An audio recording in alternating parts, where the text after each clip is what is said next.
নমস্কাৰ, মোৰ নাম মাচিৰ দাস। মোৰ পাপাৰ নাম দুৰ্লভ চন্দ্ৰ দাস আৰু মাৰ নাম কবিতা দাস।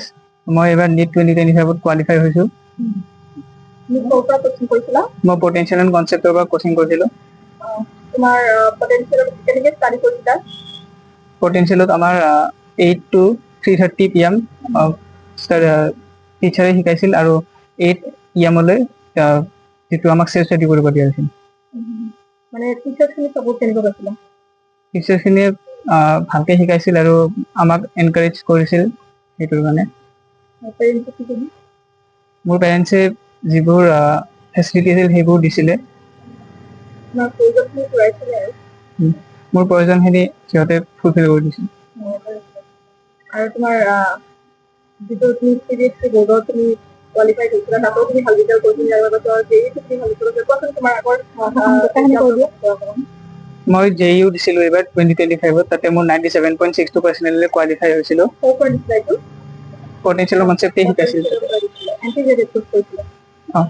তাৰপিছত আৰু CBSE মোৰ CBSE 91% আহিছিল বৰ্ডত। আৰু মা দেউতাক কি কৈছে? মোৰ মা দেউতাক থেংকছ জনাইছোঁ টিচাৰ সকলোকে। মই ভৱিষ্যতে ডক্টৰ হ'ব সপোন দেখিছোঁ। কি পৰিকল্পনা কৰিছা ক'ত এডমিশ্যন ল'বা, ক'ত চিট পালে ভাল পোৱা, কি ভাবিছা তুমি? মোৰ গুৱাহাটীৰ মেডিকেল কলেজত এডমিশ্যন পালে ভাল লাগিব। ঠিকে আছে, যিখিনি মানে আশা কৰিছিলোঁ ঠিকে আছে। কেনেকৈ তেওঁক মানে কেনেকৈ ছাপোৰ্ট কৰিছিলে এগৰাকী ডক্টৰ হোৱাৰ সপোন দেখিছে আপোনাৰ? প্ৰথমতে সি এডমিশ্যন কোৱেশ্যনটো JEE আছিলে। তাৰপিছত তাত ভালো হ'ল। তাৰপিছত কি হ'ল, মনটো ডাইভাৰ্ট হৈ গ'ল, হৈ পেলাই আকৌ NEET-ত আহি গ'ল। NEET-ত আহি ভালেই হ'ল আৰু এতিয়া কোৱালিফাই হ'ল। কিন্তু ইয়াতকৈ অলপ বেছি ভাবিছিল আৰু পাম বুলি। অলপ পেপাৰখন টান হ'ল আৰু সি অলপ নাৰ্ভাছ ফিল কৰিছিল ফাৰ্ষ্ট টাইম, সেইকাৰণে অলপ কমি গৈছে।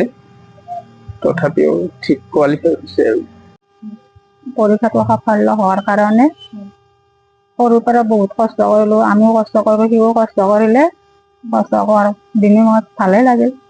আপোনাৰ ল'ৰাই এক্সামেই নহওক তেওঁ ভালেই হ'ল। গোটেইখিনি যিবোৰ পৰীক্ষা দিছোঁ গোটেইখিনি ভালেই হৈছে। ক'ব লাগে নে কৰিব লাগে? নাই, পৰীক্ষা সৰুৰ পৰা সৰুতে কৰিছিলোঁ আৰু পিছত আৰু নিজে নিজে ষ্টাডি কৰে। মানে নিজৰ পঢ়াখিনি নিজে কৰে। মানে মাতৃ হিচাপে আপুনি মানে সুখী আৰু? সুখী, মোৰ ভালেই লাগিলে আৰু। Stay informed, stay ahead. News NE 365.